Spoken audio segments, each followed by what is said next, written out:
Greetings, NFL fans. Today is Thursday, January 15th. This is the Shutdown Corner Podcast. I am Kevin Kaduk, here with Frank Schwab and Jay Busbee. We apologize for not having an early week podcast. It was a busy start to the week, and quite frankly, we just didn't want to get Frank sent on a 12-minute rant about the Dez Bryant call. You know, let's stop. Okay, let's stop all the BS right now.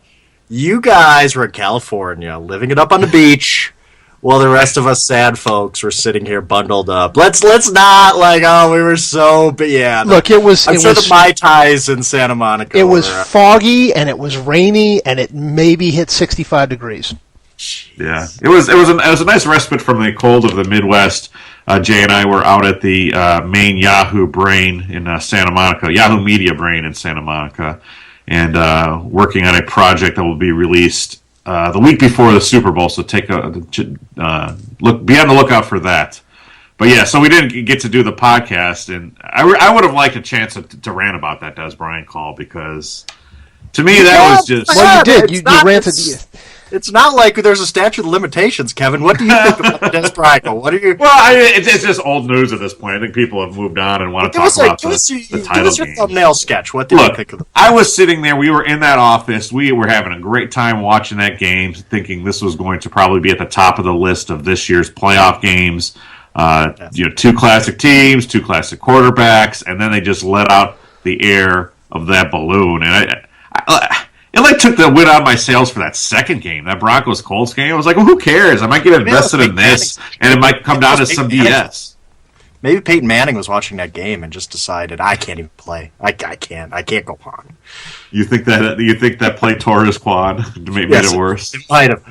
I agree. I do agree with you in that. We've had basically 3 great games in these playoffs, and 2 of them have been absolutely defined by the referees. And thank goodness the Ravens-Patriots game really wasn't. I don't think Jim Harbaugh's rants, notwithstanding, had anything to do with the referees. But yes, I would have loved to have seen Dez get... It's a catch. Everybody knows that. I know. The rule is what it is. But the guy, switched arms and reached out for the goal.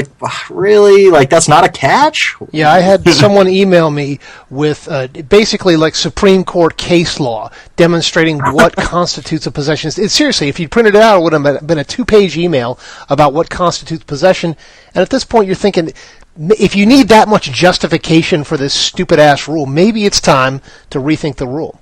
Yeah, they'll straighten. They have to. That's the way the NFL's worked for so many years, in that something controversial happens in the playoffs, and then they go into the offseason and say, well, let's change that rule. It doesn't help Dez Bryant and the Cowboys, but I assume that they're going to just streamline it to say, let's figure out how we can call a catch a catch. It's not that hard.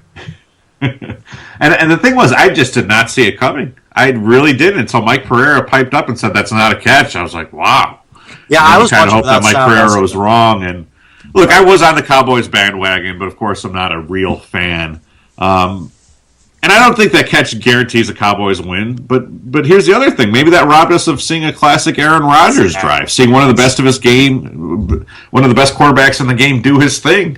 Instead, what we got was the Packers got the ball and they ran out the clock for the next 4.5 minutes. It was the absolute worst ending you could think of. I would point out that being a real fan is really not a prerequisite for the Cowboys bandwagon. I think all you got to do is buy the jersey. I am off of it, so I've I've canceled all my NFL shop orders for the. Your Bears family turned into a Cowboys family turned into I was watching without sound. I was in the Broncos press box, so I couldn't really hear it. And yeah, when they started showing the replay, and I was like, oh no, they're not really looking at. No way, there's no way they can take this away. And then you finally start to figure out that. Yeah, they're probably going to take this one away. It was just, we still haven't seen a smoking gun, and there was no overwhelming evidence that the ball was on the ground. That's the weird part of it. That's very true too. It's because Dez caught it when it pounced up. He reestablished himself. So you could even make the argument that the ball was still his arm was still really never was on the ground. Yeah. It was I guess the right call by the letter of the law. I suppose it's the right call. It just robbed us again, just like Lions Cowboys. It kind of robbed us of a great game. I mean that it was a fantastic game, and Well, that Ravens-Patriots was a fantastic game. Panthers-Seahawks was what we expected. And then I think the other big story of the weekend was the Broncos losing, Manning getting bounced, possibly his last game, and then John Fox losing his job. So before we get into our title game previews, let's talk a little bit about the coaching situation. Todd Bowles has signed with the Jets. So that leaves, 5 openings right now? Well, there's a lot fewer than that now because you got Del Rio with the Raiders is done. Tom Sula, I cannot pronounce. Tom Sula, he's the 49ers. Probably says something about the 49ers hire that I cover the NFL and I cannot pronounce their head coach's name. It's only the Bears and the Falcons at the moment. Is that correct? Okay, so Bears and Falcons. I believe that's correct, yes. No, Broncos. Broncos are still. Oh, that's right, yeah. So you got 3. Yeah, I was at the Broncos game, just to go back to that before we talk coaches real quick. And I had written a long time after Manning's streak got broken of consecutive touchdown passes in a game when he was chasing Breeze's record. I kind of wrote, hey, he's not throwing the ball well, and people just raked me over the coals on email and comments, and you know how that goes. But I had seen this. This has been coming for a long time. This didn't have to do with the quad injury. This was, even if he did injure his quad against the Chargers, that didn't help. But this has been coming for a while. I just think that everybody asks, well, what's wrong with Peyton Manning? This is the smoking gun for his injury. I think that The Onion had a great headline yesterday saying, a report says that Peyton Manning played through having a 38-year-old body all season. That's what it is. He's 38. But do you think that the neck injury has taken some of the zip off the passes? I think that having multiple neck surgeries, it did take. When he had those surgeries the year he lost with the Colts, that did take away a lot of his arm strength. He was already kind of perilous with that. We've all made the jokes about Peyton Manning throwing ducks and all that kind of stuff, but he got it done. But he had very little margin for error. So when he slipped just a little bit mid-season, or kind of later in the season, that was it. He just becomes a guy who has just enough to get it done to a guy who has just enough to not get it done. And maybe an off-season where he can kind of rejuvenate himself a little bit. Maybe they use him a little bit differently, so put him on a pitch count, so to say. He comes back, he's healthy, he looks better, but I don't know, man. He's not going to get younger. That's the thing. If we believe this is age-induced, and he looked, I hate to say it because I like Peyton Manning. I like watching him. I've said many, many, many times I think he's the greatest quarterback of all time. This isn't me gleefully kicking dirt on his grave. He couldn't play. He couldn't throw the ball. He literally couldn't throw the ball downfield. It was tough to watch, really, from up there in the press box. And I don't know. I think he's a really, really, really smart and self-aware guy, and I'm just not sure that he wants to come back and have that Willie Mays with the Mets in the outfield moment. I don't know that he wants that. What then does that do for the attractiveness of the Broncos coaching position? You can look at it a couple different ways. If Manning comes back, let's say Coach X, whoever coaches the Broncos, if Manning comes back, your expectation is, if we don't win a Super Bowl, I might get fired. Because that's what John Fox had. It happened to John Fox. He went 46-18 in 4 seasons with 4 division titles and got canned because John Elway didn't think that was good enough. And hey, I understand John Elway's mentality. I don't know that was the right move, but whatever. So you're coming into a situation where you have a 39-year-old quarterback who showed serious signs of decline, and now you're expected to win a Super Bowl with him, or you might get canned. Whereas if Manning retires, and they got to go with Brock Osweiler, and I assume they would. Who else is out there? There's not some magic secret that the Broncos are going to get at quarterback. Then you kind of have a little bit of a benefit of the doubt, right? If you go 8-8 with Brock Osweiler, kind of say, well, yeah, he had a new quarterback, blah, blah, blah. So it almost becomes a tougher job with Peyton Manning than it would be if he retires. Front load the hell out of that contract if Peyton Manning's there. Yeah, it's it really is. Yeah, if you're the new coach of the Broncos and you think Peyton Manning's coming back, you're hoping to ride him to one glorious run, but I don't know that he has that in him anymore. And they have free agents, Demaryius Thomas, Julius Thomas. This is going to be a different team next year with new coordinators, with new everything. I think this is kind of an underrated. And if you're Peyton Manning, why would you come back and want to tackle that? Because it almost seems to me like the Broncos' window is closed. Right. And then let's say Gary Kubiak. That's the name everybody throws out, Gary Kubiak. Gary Kubiak's offense doesn't fit Peyton Manning. It doesn't. Gary Kubiak likes a guy who can get out, roll out, do the bootleg stuff. Peyton Manning ain't doing that. So I agree. If you're Peyton Manning and all this stuff is in your head anyway, and now it's like, well, my coordinator who I really got along with, Adam Gase, who he's been stumping for around the league for a head coaching job, he's gone. I don't think maybe Adam Gase stays if there's a new coach, but who knows? Now, what do you do? Do you say, well, do I want to restart my career maybe for one more year with a brand new coach, brand new coaching staff, brand new offense? I don't know that he does that. Is there any thought that Manning would go somewhere else? That's interesting. I mean, that's been thrown out there, but it would take two. It would kind of take two to tango right there. And here's the thing. Manning could kind of do the Kyle Orton thing where Manning basically says, I'm going to retire, but never puts in his papers and puts the Broncos to a serious decision on March 9th, I think it is, where his $19 million salary becomes fully guaranteed. So if Manning just says, I'm planning to retire, and the Broncos aren't going to guarantee his full contract on that day, they would have to cut him. And then he can sign anywhere he wants, even if he doesn't, put in the retirement papers. So if he wants to go that route, he could. It's possible. But the Broncos want him back. I don't know. I just don't see that. Like, where would he go? What would be the best? What would be the best, just for a storyline fit for him to go to? Patriots, Jets. Backup Tom Brady. Colts backup Andrew Luck. It would be the Jets, right? I mean, if you're talking what is the craziest story that we'd be covering next year, yeah, wouldn't it be him going to the Jets for one more year? Like that would be so Jets. It would just be so. His neck would be. What about the Giants? Back up his brother. Oh boy. Well, no, you know where you go. Manning sucks. Bring in Manning. You know where you go, honestly, and it would actually. This is the one fit that makes sense. And I think it makes sense for all parties is Houston. He wanted to go to Houston a few years ago. That's what everybody says. Well, now you got Houston went 9-7 with 4 terrible quarterbacks. If he does pull the whole, hey, I'm basically forcing you to cut me before my contract is guaranteed. He goes to Houston for one more year. They'd be a really interesting team, wouldn't they? I mean, that'd be an interesting scenario. I'll tell you that. Maybe he goes plays baseball. Birmingham Barons. I have a question. Let's say he does join the Giants and they make the Super Bowl. Who do you start? It's a Manning Wildcat offense. You are a troublemaker.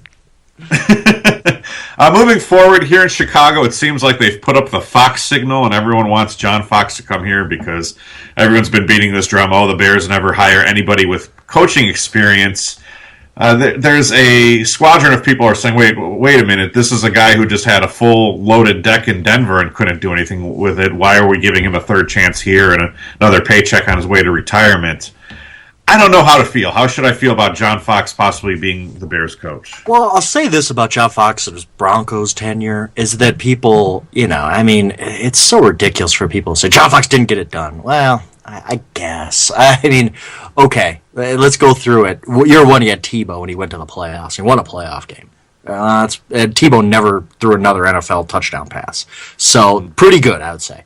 Year two, he's got the game won, and then Joe Flacco throws just literally one of the 10 most unbelievable plays in NFL history to Jacoby Jones to beat them. They win in double overtime. Yes, he screwed some things up in that game, but still, if Raheem Moore covers like he should, they're going on to host the AFC Championship game. So, okay, whatever. In the Super Bowl, yeah, they got destroyed in that Super Bowl, but they lost to a better team. I don't think it's one of those where you can look and say they should have won that game. Maybe they should have been more competitive, but I don't know. I'm not sitting here kicking dirt on his grave because of that game. And then this year, quarterback who couldn't throw the ball. So where's the smoking gun where John Fox is just a terrible, terrible coach? Well, that's what I want to ask you. What do you think his strengths are? What do you think his weaknesses are? I think he's a good defensive mind, and I think he's good at just overall organization. I think he's good at he's a player's guy. Players do like him. I think his weakness definitely is he's too conservative. Foxball and everything, that is his weakness. I mean, he's the guy who at the end of that Baltimore game, instead of taking one of the greatest quarterbacks of all time and trying to get a first down. He just was happy to run the ball and punt. That's always going to be his weakness. He's always going to punt on 4th and 1 at the opponent's 42-yard line. He's never going to go for it. That's his weakness, but I think he's a pretty good coach, and he's got a lot of experience and knows how to handle a lot of different situations. I kind of like John Fox as a coach. I don't think he's perfect by any means because he's so conservative, but you could do a lot worse than John Fox. I think it'll be interesting. I think you know what you're getting with him. Well, if you go with one of the coordinators of the moment, you don't.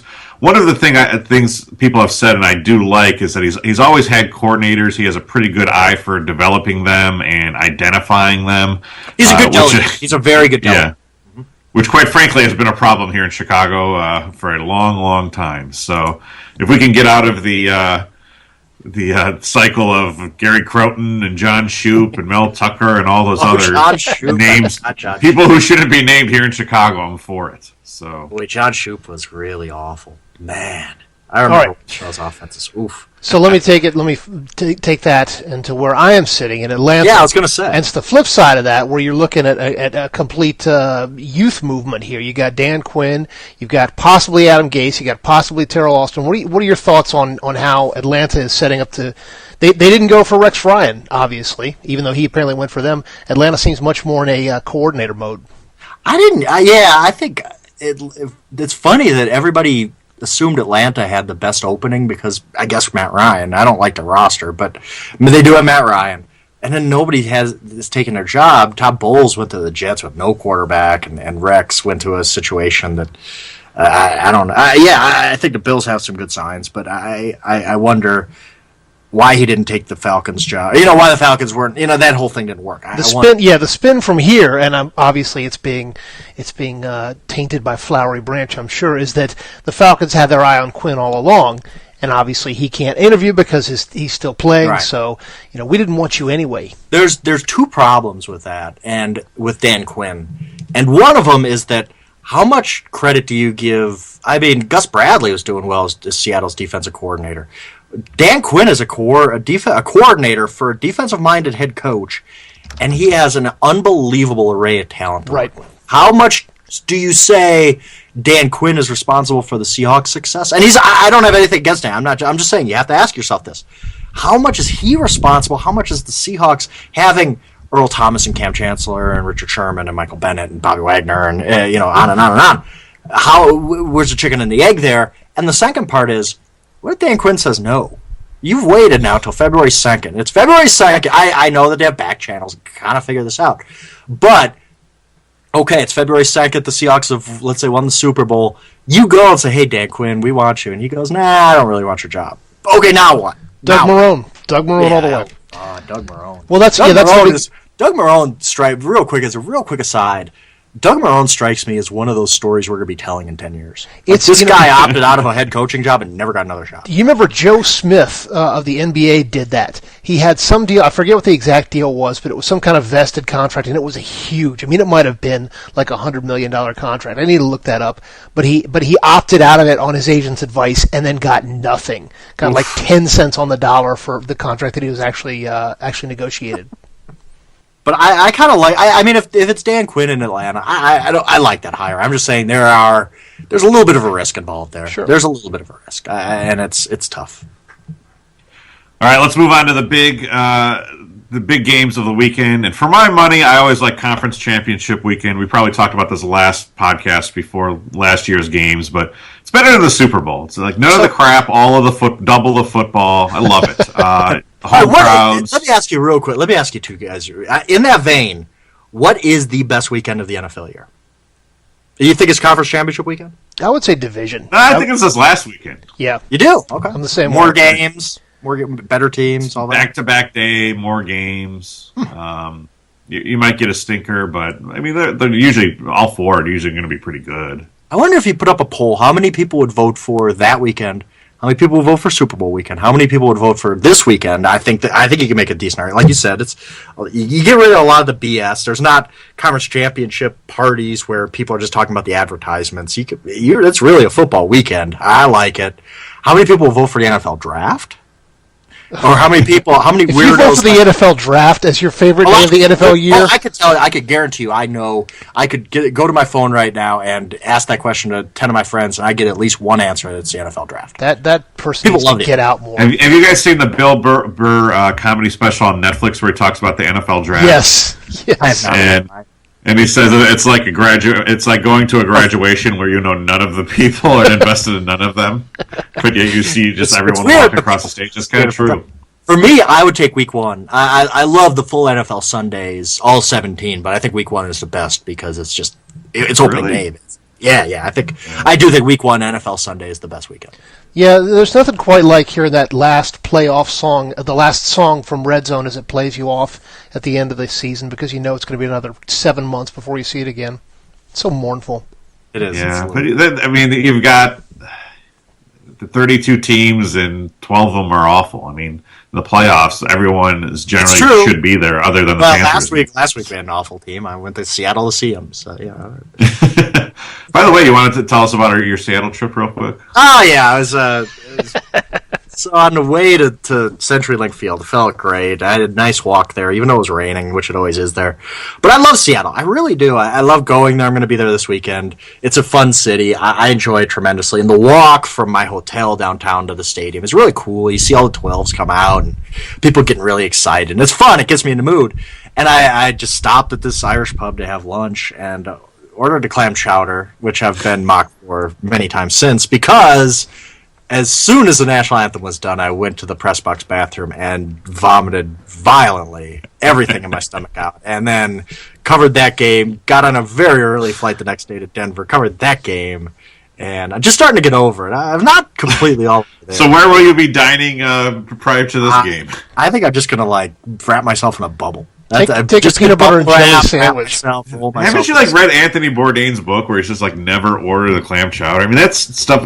They saw you probably walking in and were like, "This dude's already pasty enough. Give him the clam chowder. No one will notice." Ordering. That is one of I've a billion weaknesses, and one of my weaknesses in life is I'm a bad orderer, and that's why when I go somewhere, I always order the same thing because I know it's good and I'm not going to screw it up. If I try to go off the board at all, I always screw it up. I would argue that clam chowder at an Irish restaurant is so far off the board that you're in another restaurant, man. I ordered something else, but I was like, "What's your soup of the day?" And he's like, "It's clam chowder." I was like, "Wow, that sounds really good. Give me a bowl, please." And it was good. Honest to God. The soup of the day was probably actually chicken noodle, but they had some old clam chowder that they wanted to get rid of, and they're like, this guy is someone who would definitely order clam chowder at an Irish pub. They saw me coming. They had milk and Guinness foam and bits of old potato. It was not a fun divisional weekend for me. Let's put it that way. You were the Michael Jordan. This was your Michael Jordan flu game moment, man. Yeah. You did. You had a great column on Russell Wilson and how much. So I do applaud your efforts, sir. Yeah, without a doubt. I will divulge to the podcast listeners right now why I wrote about Russell Wilson, because Russell Wilson does press conferences where you kind of can just sit there and listen. And I worried that if I talked to anybody, I was just going to start projectile violence. This is true. I'm not even joking with you guys. I was like, if I do Russell Wilson, I don't have to ask any questions. And I didn't. I just sat there really pale and feeling like I was going to die and listen to Russell, and instead of going up to Earl Thomas and making SportsCenter's not top 10 for I was going to say, can you imagine that Kevin and I are back in the Yahoo war room, and did you hear about this? Some reporter puked all over Earl Thomas. I'll write it up. We start blogging it. The Cam Chancellor interview turned messy on Saturday night. Hey Frank, who was the guy that threw up on Earl Thomas? I did not want to be that guy, so I sat there in Russell's press conference, which, by the way, I have a lot of respect for Russell Wilson as a man, as a football player, as everything else. As an interview subject, he is, he's not Rex Ryan. Let's put it that way. We're putting, he might be a step above Marshawn Lynch, but yes. So anyway, that is the backstory on why I wrote about Russell Wilson. Besides, he's a great player. He's a fun subject because he's going to get paid and all that. That's probably 90% of why I wrote about Russell Wilson on Saturday night. The only way that Marshawn Lynch interview clip gets, and that did, people are fascinated by Marshawn Lynch's silence and it's all the media. I couldn't. By the way, I did go to their locker room. I am exaggerating, kidding a little bit. I did go to their locker room. I didn't ask anybody anything, but I was in on that. I couldn't hear him because it's like it really was. It was like 6 deep, and I could see him, and I could see he was giving the one-word answer thing and all that, and I was just like, this is the dumbest thing ever. It's just dumb. No, the dumbest thing ever is fans starting a petition for the media to please leave Marshawn Lynch alone. He doesn't want to talk to you. Leave him alone, please. Come on, he's a grown man. He is the baddest dude in the NFL, like, or at least in the team picture of the baddest dudes in the NFL. Yeah. And I had a generally positive thought about Seahawks fans until I saw that petition. Get over yourselves. Wow. The grown man in an NFL where there's 8,000 media that 700 other players deal with fine. Yeah. I agree. Media's not doing anything. The media sucks. You suck. There we go. And Kevin's email is... Let's move on to actual football. That early game is Seahawks, Packers, and what starts around 3 o'clock Eastern time. Is that right? 3:05 Eastern time. Yes. Early, kind of an early game in Seattle. A noon start in Seattle. Yeah. So what? You think the Packers have a shot? I wish Aaron Rodgers is like one step below Peyton Manning right now. Aaron Rodgers did throw for 316 and 3 touchdowns. That's the funny thing is we sit here and we say, well, he can't. Probably pumped with enough cortisone to paralyze a horse, but sure. Well, you don't think he's going to do that again on Sunday? We sit here and talk about how can Aaron Rodgers beat Seattle on one leg, and it's like, well, he was maybe one of the top 5 players in the divisional round on one leg. Why couldn't he do the same this week? Logically, I have a tough time believing that he's going to beat Seattle on one leg, but that touchdown there, the game winner, when he's kind of rolls a little bit to his left and just throws that dart in there to, was it no, it wasn't Adams. Whoever he hit for the game winner, I can't even remember right now, but that was Rodgers. Yeah. It was just a beautiful pass. Just unbelievable. How many guys on the planet can make that play? Not many. So can he beat the Seahawks? I guess. I mean, he's just playing at that level now where you can't count him out, but it's really hard to believe just because just being at that Seahawks game, which wasn't a great game, but the one thing I did notice and really see is just the Seahawks defense again, and this is kind of the theme last year. They're just so mean. They're so angry. Anytime somebody gets the ball, it really is like watching a nature channel and watching sharks just converge, and they are literally have bad thoughts in their head as they're going for this ball carrier who's being held up by Bobby Wagner. The other 9-10 guys are all like, I'm going to get my licks in right now, and they're flying to the ball to just punish these guys. This is what their defense does. It's amazing to watch, and that's why I don't know that anybody could go to Seattle and win right now against that defense. And by the way, Russell Wilson, they kind of took him away as a runner. The Panthers, that's their thing. We're not going to let Russell Wilson beat us running the ball, read option. We're going to make him hand off, et cetera, et cetera. Russell Wilson picked them apart from the pocket. If he could do that, it's over. It's just over. If he develops into a great pocket quarterback, I mean, sky's the limit for him. And I can't see Seattle losing. I actually, in my power rankings this week, moved Seattle up to number 1 ahead of New England because this is the team right now. They're that good. I think so. We mentioned this before on a podcast, probably week 13 or week 14, but they almost seem like a team now that they got through the malaise of the season, and now that they see the prize, it's just like overcome and consume them. And we see this happen with NBA and NHL teams, which have very long seasons and whatever. It's hard for an NFL team like a defending champion to do that because I think it's really hard to kind of refocus sometimes when you're in such a team-based sport. But it seems just like the Seahawks have come together and they see that back-to-back title sitting there, and it seems like almost nothing's going to stop them. And it seems like everything is broken. It's not that everything has broken their way. They've taken the toughest route possible. Granted, they had the first round bye, but they're going to face the number 2 team. It's not like anybody lucked into playing them early on. Carolina, obviously, that was a little bit of a help, but it's not like Arizona was going to be any tougher. So yeah, they're going to be fighting their way through, and it doesn't look like they've got any chance of slowing down. It's just, they're. I think you put it best. They're just a team that you can.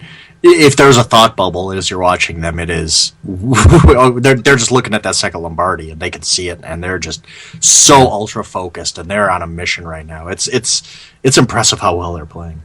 Well, they'd be the first team to win back-to-back Super Bowls since those 03-04 Patriots.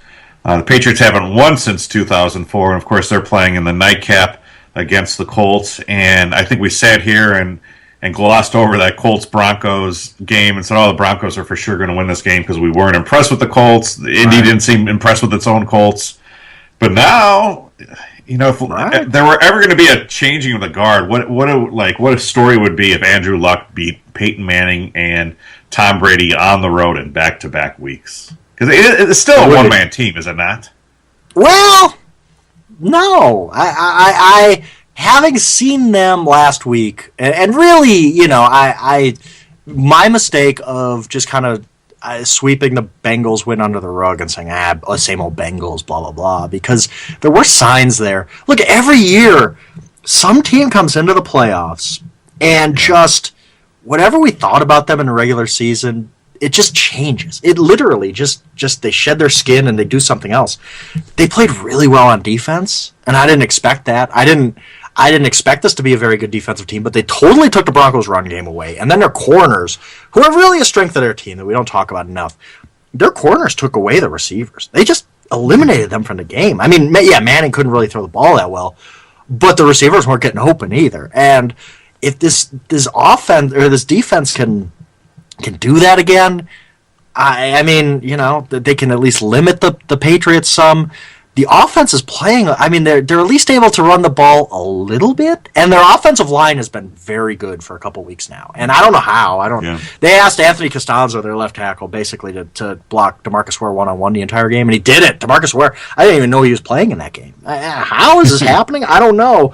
And then they got Andrew Luck, who just makes everything happen. He is unbelievable. This kind of reminds me, if we're doing this whole historical parallel thing, this kind of reminds me of the Scottie Pippen migraine game almost, in that they're so close, but I just don't think they can get over the hump. I don't think that this is the Bulls beating the Pistons quite yet. I think that the Patriots move on, but I'm picking the Patriots, and maybe foolishly, because what if the Colts have just played great football the last couple of weeks? Yeah, and the Patriots gave up a lot of points to the Ravens, and Andrew Luck's just a tad better than Joe Flacco, one would think. Jay, are you having a problem with this pick? I am not. Yeah, what I was going to point out is that the Colts defense is a lot better than we would think. One of the segments that Kevin and I worked on was a possible, if the Colts actually do make it, would you be surprised? And did a little research. The Colts had a better defense than either the Packers or the Patriots statistically. So the possibility is there. But as I said way back when, it all depends on Andrew Luck. And as you've just said, it rotates around him. And if he's able to keep on playing at the level he's playing, it's gonna throw a definite scare into New England. And the thing about Luck is that Belichick's really, really gotten to him in their meetings. I mean, he has not played well against the Patriots at all. Belichick has some idea what'll throw Andrew Luck off. And maybe, it's just time for Andrew Luck to take that next step, and he figures out now watching film all week and this and that. But that is a matchup and Andrew Luck has not played well against the Patriots yet. So I think the earlier game this year was 42-20. Last year's playoff game was like 44-23. So we're not talking about slim, right? Those games at all. And that's the other thing is I look back and I think, well, the Patriots played the Colts once. It was in Indianapolis, and they totally dominated that game. They absolutely totally dominated. How is it going to thrown out the club? He got thrown. Sergio Brown getting thrown out the club. Yeah, with their great ground games. The Packers and Seahawks have also played, and Seahawks trounced them in that opening game. So, really long time. Is there a chance that this conference championships weekend just kind of turns out to be a dud? It could be. If you could make a very strong argument for both favorites who are both favored by a touchdown in this game, and that would make we could have a couple double-digit games this week. It wouldn't blow me away. I don't know that happens too often, but. The favorites are just really good. I mean, this is weeks coming, too. I mean, this is mid-December. It was, if you look back, I was writing about, there's two teams and there's everybody else. I think that's just kind of the way I feel about going into this weekend. I'm not going to be, just dismiss the Colts like I did last week, but I just think you look at this Patriots team. They fought back from a pair of 2 touchdown deficits against the Ravens, and well, in their own way, they are as cold-blooded and relentless as Seattle is fierce and relentless. You mentioned Seattle, everyone going for the ball. The Colts, the Patriots are the same way. When they've got that lead, they will just keep adding to it, just piling onto it relentlessly. My favorite social media moment of the weekend was when the Ravens got held to a field goal, and our hockey blogger, the Puck Daddy Greg Wyshynski, who is a Jets fan, says you just don't beat the Patriots with field goals. And everyone says, well, the Ravens aren't the Jets, and everyone comes back at them. And then people were lining up and apologizing to him like 15 minutes later and saying, well, you were right. And that's true. You cannot let that team have any chance. Like, you really have to bury them. Think about it this way. I mean, we talked about the Ravens scored a lot of points and all that. The Ravens had a 4-touchdown game from Joe Flacco. They completely took away the Patriots' run game. I mean, they made them one-dimensional. And the Ravens still couldn't get it. And they had 2 14-point leads, like you said, and they still couldn't get it done. Well, how are you going to play better than that? How are you going to do better than that? You know what? I will say real quick. I thought that the Patriots put on a coaching clinic too. I mean, not just the 4 offensive linemen thing, which I thought was brilliant. I thought John Harbaugh's really kind of showing his behind a little bit by complaining about it. You just got out-coached. Yeah, he absolutely on that formation. He just got out-coached. I'm sorry. Yeah. And the trick play to Edelman, and what they did in the second half was they just said, hey, you know what? The weakness of this team is the secondary. Our best player is Tom Brady. We're going to throw every single play. And this is from now until the end of time, the box score I will send people when they complain to me that you have to run the ball to win in the play. No, you don't have to run the ball to win in the playoffs. There's a lot of different ways to win. And throwing the ball every single down in a second half, except for I think one quarterback sneak. You can win that way. The Patriots proved it. I thought it was a coaching just clinic by Belichick and McDaniels and them. If you got to watch a replay, and by that I mean watch a rematch of last weekend's games, would you pick Ravens and Patriots or Cowboys and Packers? It's like we're able to replay one of those games like on Saturday? Yeah, not an instant replay, but yeah, like let's have the 2 teams play again. Yeah, let's have them play again. I'd probably just because I'd want to see the Packers and Cowboys, and hopefully we don't have like some ridiculous controversial call. Screw it. See what happens. No refs. Put them Those are 2 really, really well matched teams. And the Cowboys came out. I thought the Cowboys came out of that game looking really good. I mean, it's like if Dez gets that catch, which he probably should have gotten. I mean, they go into Lambeau and win, and they're 9-0 on the road going to Seattle. And I think if we're talking about that, we're probably talking about Dallas can win this game. I thought that Dallas is one of those. They really showed out well. I thought these games are we saying Seahawks and Patriots? Anyone deviating from that? Nope. I can't pick against the favorites. I'd like to sit here and be the upset guy and go off the board, but which of these favorites do I pick against? Realistically, I don't see the Patriots losing. I don't see this. I'll say this: if I'm allowed to. Which underdog do I think has a better shot? I'll take the Packers because Aaron Rodgers. I think that he could be good enough, even on one leg, to just carry them. Enough big plays. I'd go the other way. Colts have a much better chance than the Packers do. You might be right. Yeah, I would go with the Colts as well, simply because Rodgers, the way that the Seattle defense runs, it just doesn't seem like he's going to hold up, even under the best case scenario. Yeah. Could be looking at a Jay Cutler type NFC title game situation. Rodgers doesn't play the second. Matt Flynn comes in. Good night. All right. Can you imagine Matt Flynn against that defense? Oh my goodness. Oh boy. They would literally eat him. They might. Yes, there would be just bones. Yes, I think Seahawks fans would like to see. I think Seahawks fans would like to see that. I think Seahawks fans would. I think that they would. Yes, there would be bloodlust if that happened. Yes, there would be. It's going to be fun there, just because that place really is one of the NFL stadiums. It is. It's a jewel. It's so loud. It's so fun. It's a great setting. It's a great looking place. It's really going to be a fun game. I'm really looking forward to it. All right. Well, try and stick to peanut butter and jelly before the game. The bland is. I need like bananas in the room. Toast. Toast and oyster crackers. Dry toast, not even butter on there. Going saltine crackers in my backpack on the way to the game. Can of Sprite. That's what my mom used to do. All right, can of Sprite. Everything will be fine. All right. Well, everyone enjoy the games this week. We will be back next week to break it all down. This has been the Shutdown Corner Podcast. I am Kevin Kaduk with Frank Schwab and Jay Busbee. Thanks for joining us, and we will see you next time.